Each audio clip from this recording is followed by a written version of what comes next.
All right, guys, I am Caleb Giddings, And I am Keith Finch. and you are watching or listening to Gun Day Brunch episode 30 and change. Because it's funny, whenever I record these, I never know exactly what the episode number is going to be, even though it just goes up by one every time. So this is like It does. 36, Go 5. up by one. However, sometimes we record these in an order and then we present them in a slightly different order based upon Things. topic at hand. So Like, based example, upon the whims of the internet. But for example, to give you guys a peek behind the curtain, like let's say we recorded an episode and then something major newsworthy or meme worthy happened, we might say jump back in and record another episode after that ends up airing before it because like hypothetically some guy froze a bunch of rifles and posted a video about it on the internet, and we might want to talk about that hypothetically. And hypothetically, but not hypothetically, Gun Day Brunch will be brought to you by these guys.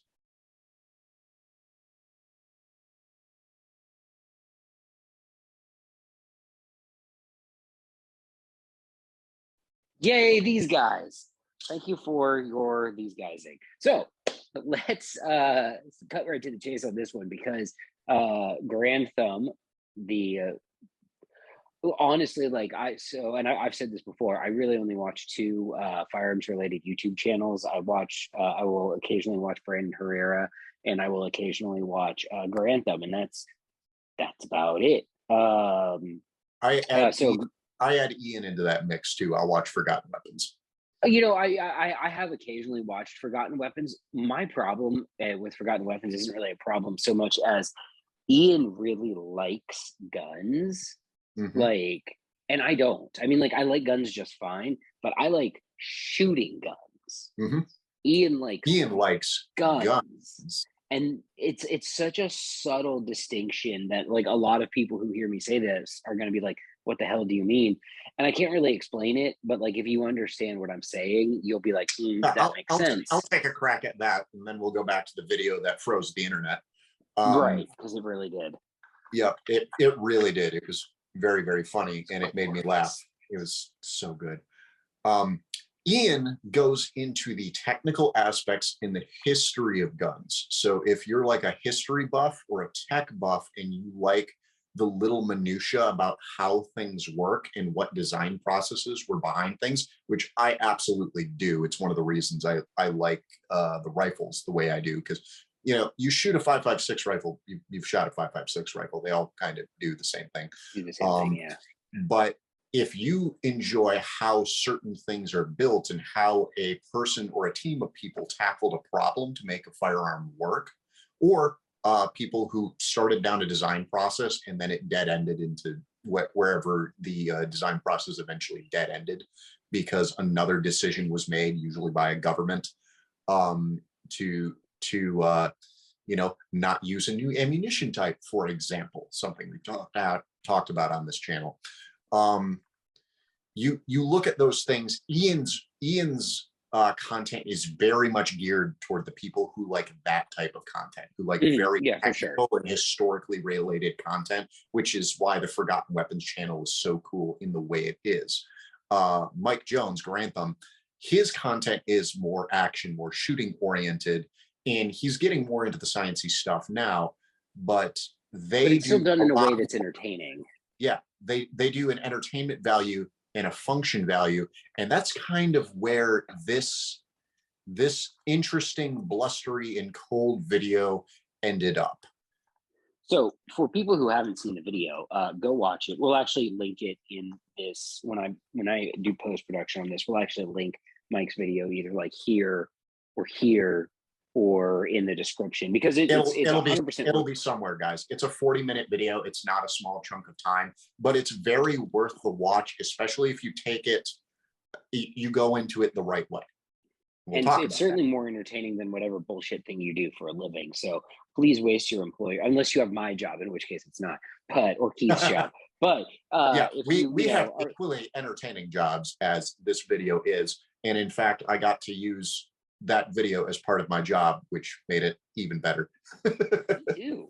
Look for an article on tacticallife.com talking about it. Anyway, um, so on that note, so Keith, why don't you give us a breakdown of what exactly the because he did. So I'll do an overarching view of the video. So Mike's like, hey, how well do these guns work when you freeze them? And what he did was he took a very broad selection of rifles, starting from the MR556, going through like the current hotness in military M4s, the URGI, a Block 2 M4, a Knight's SR15. He had some oddball guns thrown in there as well. We'll talk about the oddballs in a bit. And then he had three styles of AK. He had, your classic AKM. He had a Rifle Dynamics AK-105, which that gun made me want an AK. Like, just when he picked it up, I was like, whoa, what is this strange feeling of communism creeping down my spine? That gun looked really awesome. Mother Russia. And then he had another AK variant. And then he had like some like battle rifles. So he had a Scar. He had an M14, which we're going to dedicate a chunk of this video to talking about the M14 and how glorious it was because how much it sucked. And he had and then there was yeah, he had an FAL yes. shorty. He had an FAL short boy as well, made by DSA. And then he broke the test into two stages, and I'll let you. And so you tell him about like stage one of the test, like the initial freezoid test. All right. So as Caleb said, guys, the stage was broken into two tests. There was a light freeze, and then there was a heavy freeze. So the light freeze, yeah. So the light freeze was you would get the rifle a little wet. Like there was it was like 2 gallons of water over the whole collection of rifles in total. So some water got on the rifle, whether you dropped it real quick in the snow and the rifle was warm and then the snow melted onto the rifle. That might simulate about the amount of water. That's probably a little light, but still the rifles weren't soaking wet. They were just lightly wettened. They were mildly for the first test. So it pleasantly moist, we shall say. So now in that first test, things that I was not at all surprised by, the MR556A1 worked because it's German, and that all of the AK variants worked just fine because they were designed by a country that fights wars in that kind of condition. So it doesn't. There wasn't anything particularly surprising to me in round. Well, okay, let me rephrase that. Those results weren't particularly surprising to me. I was also not surprised at the constant difficulties he had, even in the first round of testing, to engage or to disengage the AR M4 style safety. And the reason for that is, and something I talked about on my Instagram yesterday, was I have trained in I have done M4 qualifications and heavy weapon qualifications in that exact kind of environment where the guns are left out in the snow. They get they get snowed on. And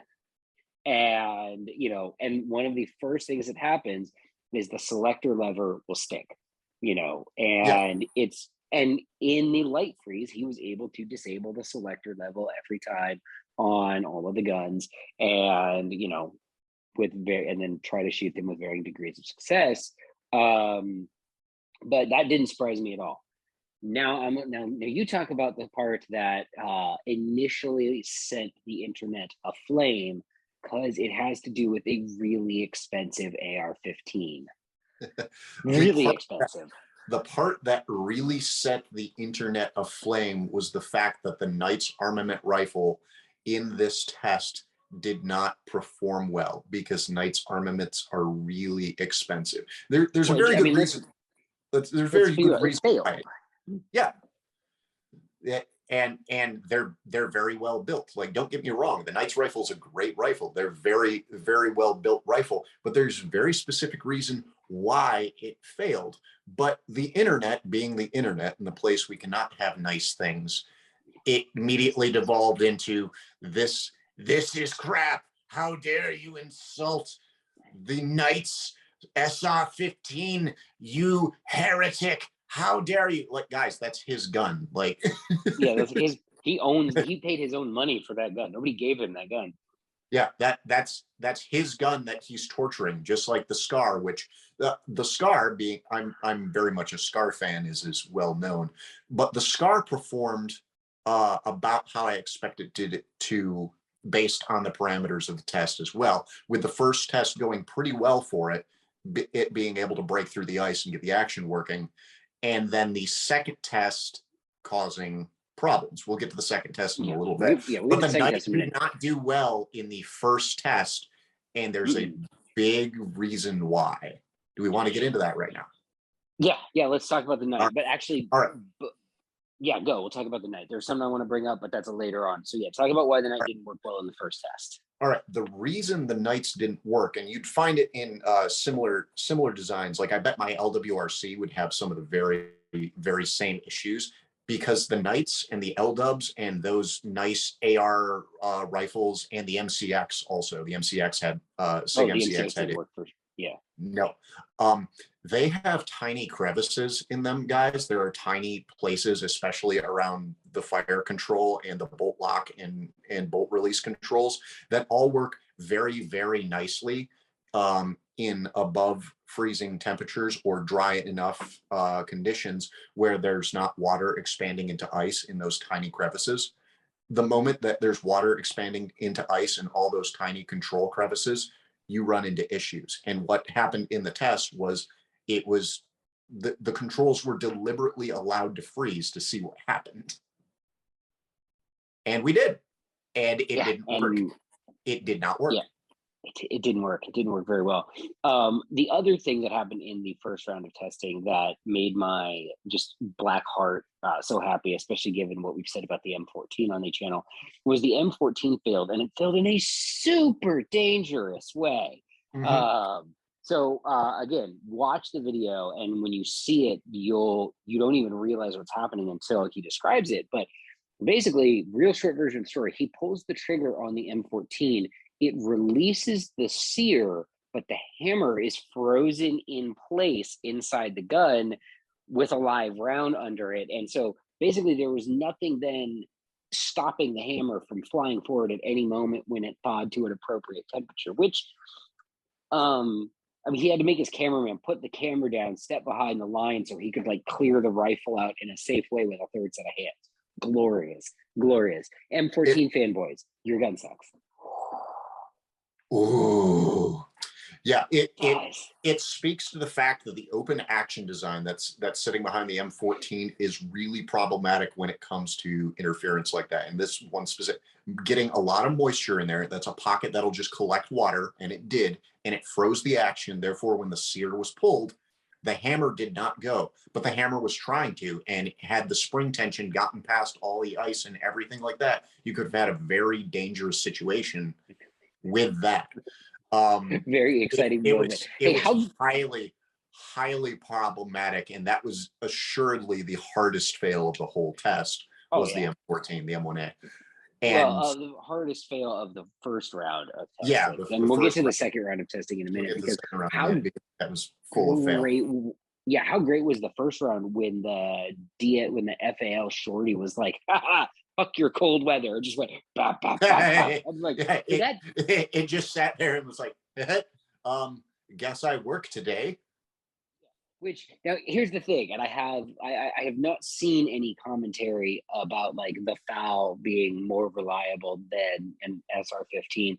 And if you said something like that, you should be slapped in the face for being an idiot. Yeah. Because the thing with the DSA FAL, especially a DSA made FAL shorty, is that it just decides to work or it doesn't. All right, you don't actually have any say in it. The gun has a personality, and it wakes up in the morning and is like, today I'm gonna work, and it runs like a sewing machine, and you think, yes, I finally solved the problems with my FAL shorty, and then the next day it's like, bitch, thought, and it cycles 2 rounds, mangles a piece of brass as it ejects it, and then doesn't work again for a month until one day when it decides to work again.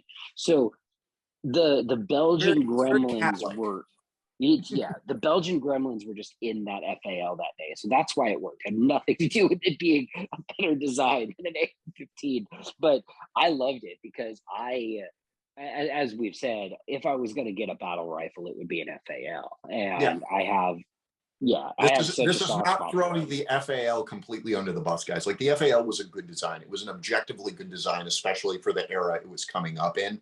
It was good at what it did, but it's got some complexities behind it. And going back to what we were talking to earlier about Ian and the Forgotten Weapons channel, if you look on his FAL vids, you can get into kind of the nuts and bolts of the FAL design and why, like, the Germans went from the G1, which was an FAL, to the G3, and why other designs started taking over, because the FAL, while good, also has some drawbacks, and there are better ways to skin that, to fillet that fish, to skin that cat, whatever you Yes. want to do. So speaking of skinning cats, he then gets on to part two of the test, which Yeah. all of the rifles that failed part one, like had hard failures, he eliminated. And he's like, we're not even going to mess with these in part two. And so part two, Not not entirely true. no, yeah, he did keep a couple of them around. But part two, obviously, so part two, again, the AKs all pretty much worked fine. Hmm. The biggest problem they had with the AK was one of them, the magazine spring was frozen, Hmm. which I'm like, that's not surprising. But yeah, for the most part, AKs worked well. And then, the URGI had a pretty gnarly failure. The MCX just died. It just said, Yeah, I it gave don't up. want to live anymore, and rolled over. Hmm. um, and then we got to the Knight's Gun.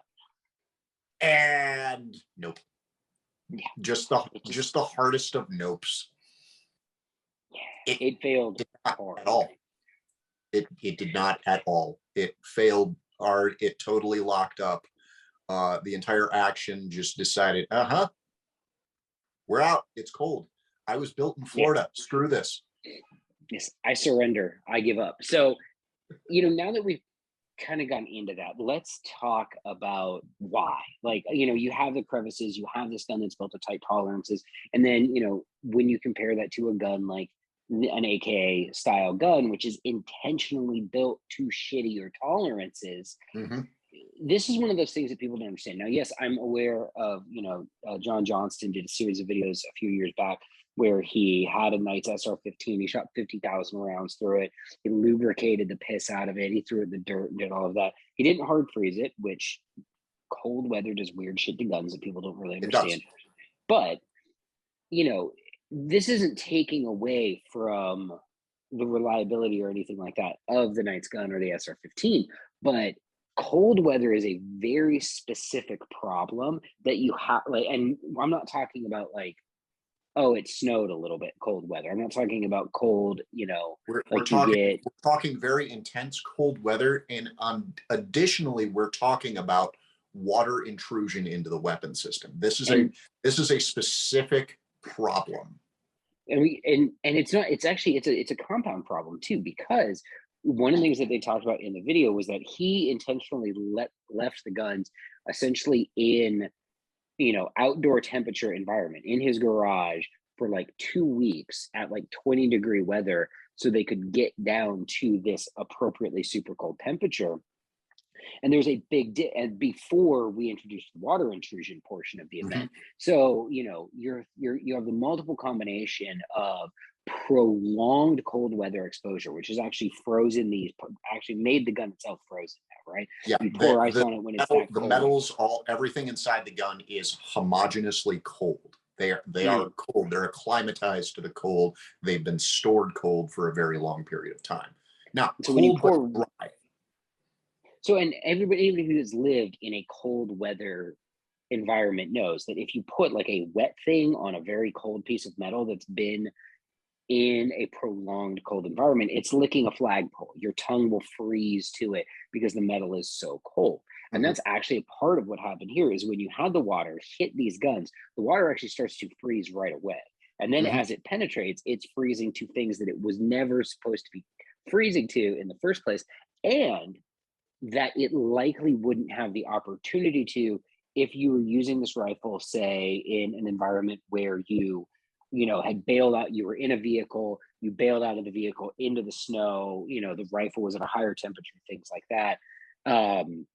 So it's a very interesting test, but you also have to understand the parameters that you're looking at. Prolonged exposure to extreme cold, like Arctic cold conditions, followed by water intrusion, which, if that's a probability, like, I don't know, if we go to war in the Ukraine, why would we go to war in the Ukraine? Why would that be on the list of possibilities? Huh. I don't know, but yeah, I do think it's timely as well. So I really enjoyed it. I think the thing I've enjoyed, I'll say this: we've talked about gross fandoms. I have enjoyed the tiers of upset CAC fanboys. More than that, I've enjoyed the ululations of the AK-47 crowd. Oh yeah, they feel the AK crowd feels so vindicated. And let me dig into the AKs for a little bit, guys, because I have a Rifle Dynamics AK. I like it a lot. It's a great rifle, but it's just another 5.56 gun that I really like. The thing that set the AK up for success, and we were talking about it a little earlier, are the tolerances inside the gun. You have a big ass safety lever, giant safety lever, lots of leverage. And if you look at how the safety works inside the gun, you're not dealing with all the tiny little cracks and crevices that all the detent style safeties of the SCAR, the Galil Ace is. There's another. Oh, that was the one I forgot. Galil Ace Gen 2. It did fantastically in the light icing test. It failed in the heavy icing test. And the reason it failed was failure to disengage the safety. And one of the big differences between the Galil Ace operating system and the AK, the base AK operating system, is the fact that safety has been redesigned to be more AR-like. It's more self-contained and small. We have to talk about the AUG. Yes, the AUG. Everyone's most hated bullpup. How is the bullpup guy here not talking about the AUG? Because we haven't gotten to that point yet. I was saving it. Sorry, AKs. I keep talking about AKs. Yep. I literally just back to AKs. Then I'll get to the AUG.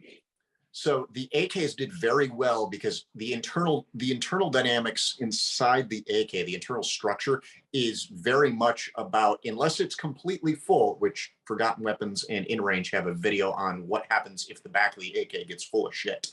And spoiler alert, it doesn't work. But for icing, the AK's internals is set up really well to deal with icing, to break through it and get the action working again, where anything that's running a very tight detent and control set is going to have it a much harder time breaking through that, because you have way less leverage and way less space to work with. So the AK is very much a design set up for success if you were in the situation where the gun got very wet and then you weren't able to do anything to it pretty much immediately. I'll mention that too right now, guys. If you were to start diagnosing the icing problem on these guns immediately, if you were to get them wet and then start clearing them, working actions and making sure everything stays clear, and then you kept doing that periodically every 5 to 10 minutes instead of ignoring the problem completely and letting it freeze, which is what the test was about. It was what happens if these things freeze solid and you don't maintain them. But if you were instead to take the steps of remediating and making sure your action kept working, all of those guns would have performed better. All of them, including the ones that failed so hard.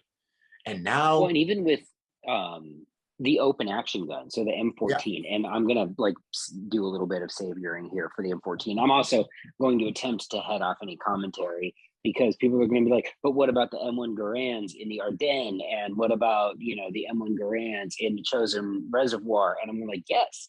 And if you actually do 2 seconds of research, which I've done, there was actually, I don't know if it was officially promulgated by the Army, but you can find old photos of GIs in those conditions.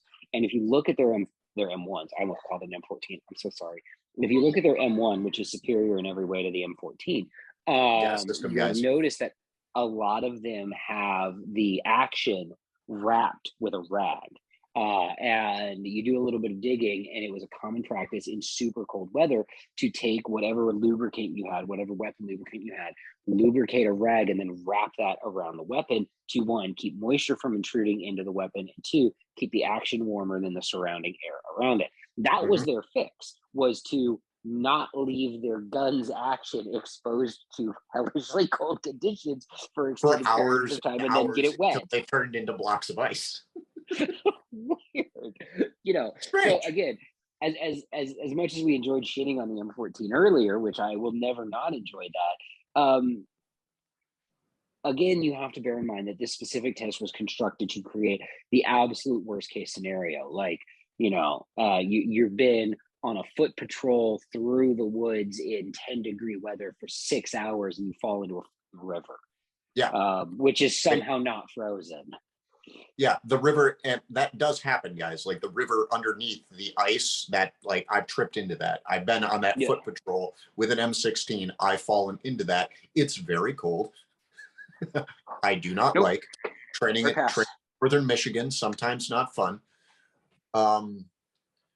So I've done that. I've been that guy that tripped into the river with an M16. But like mine worked when I then did LFAM later, because I shook it off, worked the action, put a little extra CLP on it, dried myself off. So I cared for myself with the water exposure, and I cared for the weapon due to the water exposure.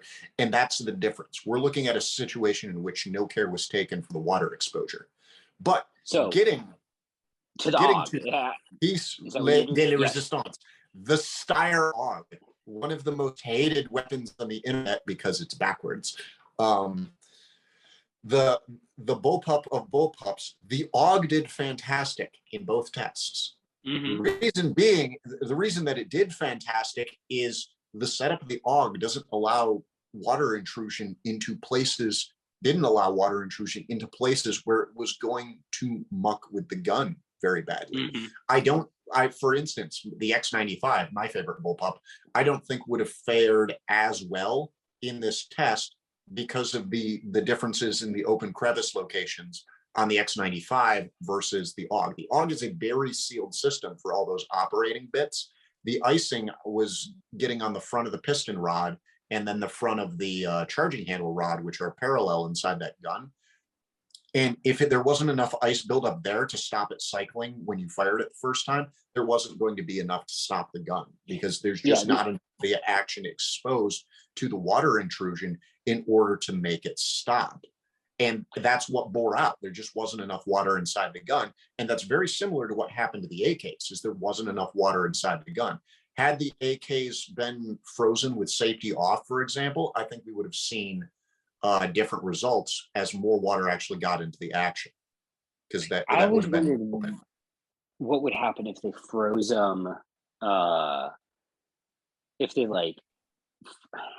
froze them upright. So I did this as a test where I took a friggin' Rock Island 1911 and put an empty magazine in it, froze it in a block of ice, like submerged it in water, put it in the freezer, froze it solid, took it out, banged it out of the ice, cleared it, and went and fired it. And it was really cold, but it fired just fine. And the reason for that was because the Rock Island 1911 has such large gaps in it that by the time I got it to the range, all of the water had gotten out of any place that would have actually stopped a gun from firing. It's like when you look at a Glock and people are like, it shoots underwater. And I'm like, yeah, of course it does. You can see right through it. Yeah, there's plenty of space for all the things to function. And that's ultimately what it comes down to, is that the video that froze the internet was because Mike purposely allowed these guns to freeze solid, no mitigating, no counteracting steps, which obviously, if you're in a environment where you're counting on this to save your life, you would take these mitigating steps. You would dry yourself out and you would start mitigating and drying the rifle out. This would have been a different test. And he may show that. He may go and there's plenty of winter left, guys. He might do a test where he freezes the guns again in heavy water, but he works their controls every 5 minutes while he does it, until the outsides are probably pretty well frozen. but the actions, everything that's supposed to move, still moves because he moved it in the interim. You would see a different test then. I think so. The last thing I think we'll talk about with this is the number of people who are, who complained about the type of lubricant that he used because he used CLP and not, LSA or some Arctic warfare lubricants, which are all options. Yes. To answer that, he said in the video, CLP is designed to work down to like 10-degree temperatures. Okay? Yeah, he wasn't operating outside the temperature CLP works, guys. He wasn't. Yeah. We're at 20 degrees Fahrenheit is not extreme cold weather. It's cold. It's below freezing, but it's not the extreme cold weather where you're actively, even with CLP, like CLP itself is turning into gel, turning into sludge at these extreme cold temperatures. If you're at -11 up in Alaska or something like that, and Minnesota, or Minnesota, or anywhere that gets the real, the air hurts my face. Why does the air hurt my face? Type temperatures outside, you're dealing with a different environment. That's when you're starting to look at alternative lubricants. So people making these comments about, oh, you didn't use the right lubricant. No, that's not what it was. It wasn't, he didn't use the correct lubricant. Incorrect. It was that on purpose, no mitigating steps were taken to make sure the actions kept moving. Yeah. So the other thing that I want to address, and this is sort of like a personal thing, is I saw a comment, and I forget which dumb forum it was on, but it might have been on Facebook, where someone was like, it must be nice for Grantham to be able to just like grab these guns from work. Because if you don't know, Mike is an Air Force TACP officer, former SEER officer, now TACP. And someone made the comment, because he's got, a Block 2 M4, which it's not actually a full auto M4, and his URGI is not actually full auto like those guns would be if they were military guns. And I want to address this just for a second, because that's a common misconception that you see sometimes with creators who are in the military and also post stuff. Mm-hmm. Those are all guns that he bought with his own money. Okay, yeah, those are built with his own, those are his guns. And I can explain or a company sent them to him and were like, please try and break this. That happens. They're 100% definitely not military guns, because that's illegal. Ta-da! Like, it's not like a little illegal. It's like a lot illegal. And it's also the sort of thing that believe me, the military is aware of his YouTube channel. They are 100% aware of it. So there is and I guarantee there's some there's some guy who hates fun who like checks it to make sure that to try to catch him doing something bad, because there's always that one fun hater. Oh yeah, there's always that guy. There's always the one. There's always the one for everybody else. They have to ruin it. They have to be the one that's like, I'm like, I guarantee there's some E8 Blue Falcon out there who watches Grantham just waiting for him to do something like slightly, that would make the Air Force look bad. So just let me 100% tell you guys, and as a guy who actually has, been in charge of armories, I guarantee those are not military guns. Please stop making that comment. Whoever. They might use similar parts. They might use the same parts that just didn't get sent into the military armory. Because I was an armament tech. Like I'm the last guy before FN or Colt that sees an M4 when it's really, really broken. Like I was that guy. That was my job. Didn't get to do it in quite that fashion, but that's a whole nother story. That was supposed to be me. Like I'm the last guy before. Sorry, it's fucked. Right. This is going back to DRMO. It goes back to the maker. So stop saying that. All right. Yeah. In short, those aren't military guns. They may use very similar parts. They may use the same spec parts, but those are personal guns. So like he wasn't like, hey, for I am cool on the interwebs, wink, you should lend me the guns. Yes. Let me go grab a URGI and a bunch of suppressors and shit like that. Like, are you high? Do you think that's how this works? Anyway, sorry. That was just that. And I know I shouldn't respond to stupid ass. Yeah. I shouldn't respond to stupid ass comments like that, but it just. in civilian vehicles. Like you cannot, that's against all the rules. You cannot, even if you're never leaving a military installation, even if you're on a mission to that involves the use of the issued guns, you can't issue a bunch of guns and say, all right, well, the range is literally just down the road and we want to cycle people back for things like lunch and we're going to put watch on the weapons will just stay out to the range. Everyone get out to the range, guys.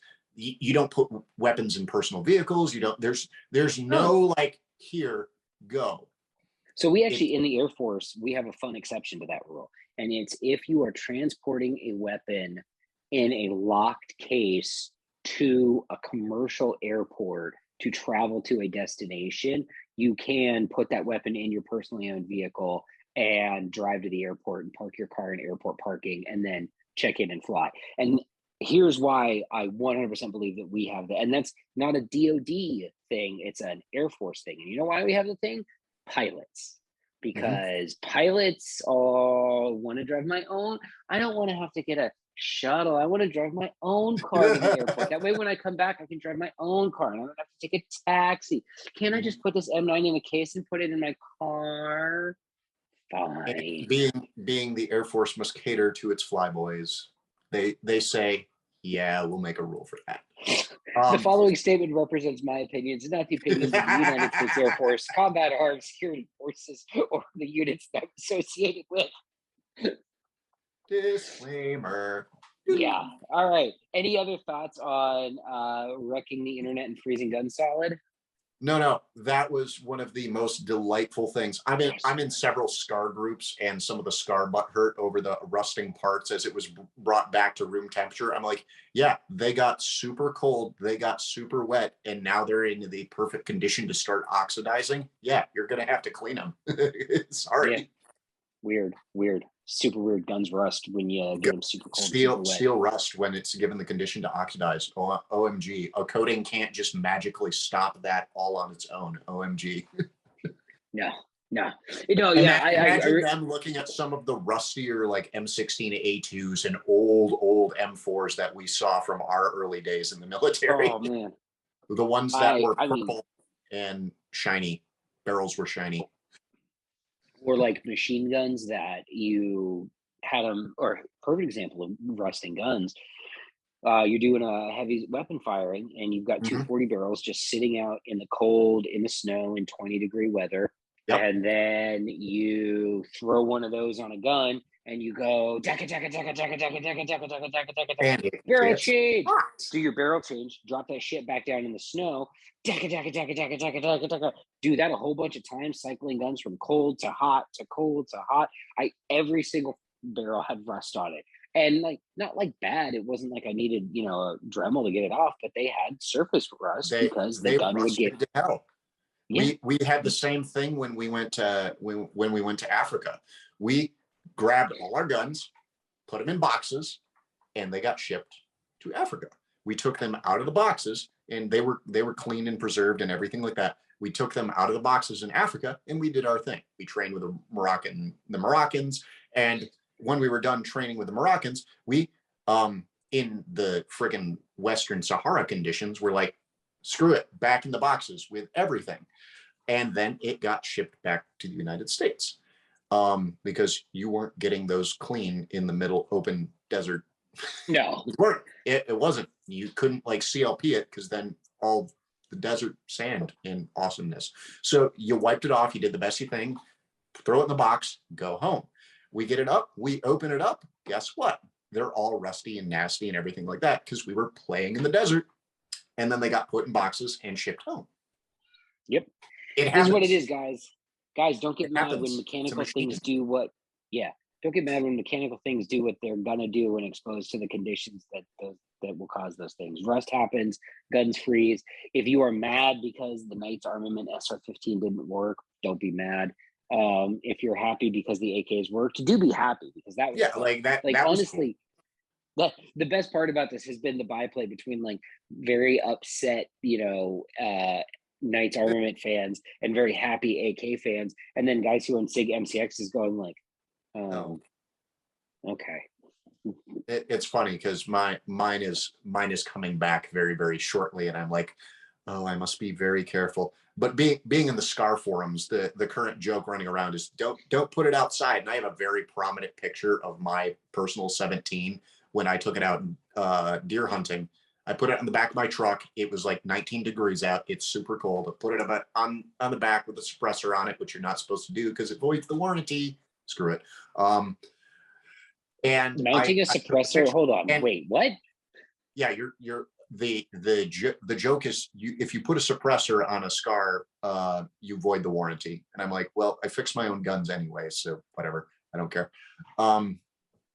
It's just like if I bust it, I'll get the parts to fix it. I'm not going to go cry to FN. Yeah. Well, actually, no, we could cry to FN and get some parts. So we have a friend. Yes, we could.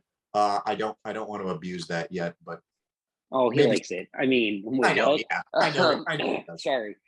Yeah, I do be wanting that NRCH. Although the non-reciprocating charging handle versions, although this video actually showed the benefit of a reciprocating charging handle very nicely when to freeze up during test one. That the fact that it was just a hard reciprocating charging handle like the AK, and you could just like shook it through the slush. Yep. That worked. It did the thing. It did the thing it was supposed to do, and that's actually why it was asked for at the time. So the people smashing their thumbs on the rifle because you didn't hold it the right way. Sorry. Like that was the reason they did that. Is it kind of a ridiculous niche reason? Yes, but that was one of the reasons they did that, is so you could just manhandle the bolt carrier group inside the SCAR. And it worked. And it worked. Guys, it did the thing it was supposed to do. I think that's it. I'm sure that we'll get some like hatery comments about someone's going to listen to this just to the point where I say the M14 sucks and then not listen to me talk about how good it actually is when it's preserved correctly. So I guarantee somebody will comment about that. Oh, I did want to shout out, dedicate this video to the guy who said he almost threw up listening to us defend the NFA. And I was like, cool. If you thought that's what we were doing, you need to get hearing aids. But yeah, I love comments like that because they're so great. We are simply acknowledging that the NFA is a reality.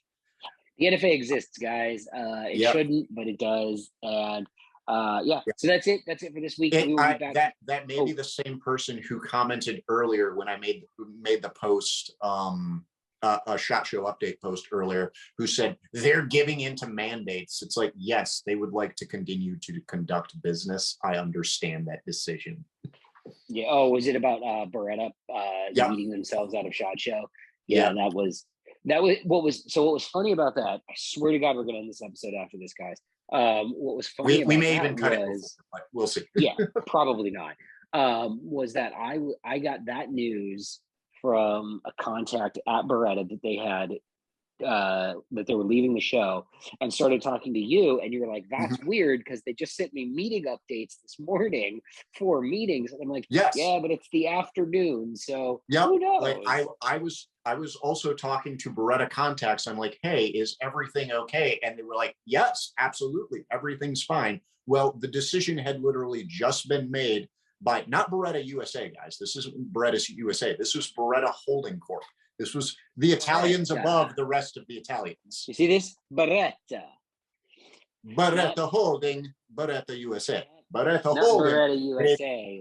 Not Beretta USA, but like Beretta Holding Corporation. Is that racist when I do that? I don't know. Anyway. Okay, we have to wrap this episode up because my nanny's leaving soon. We will see you guys next week. All right, later, guys.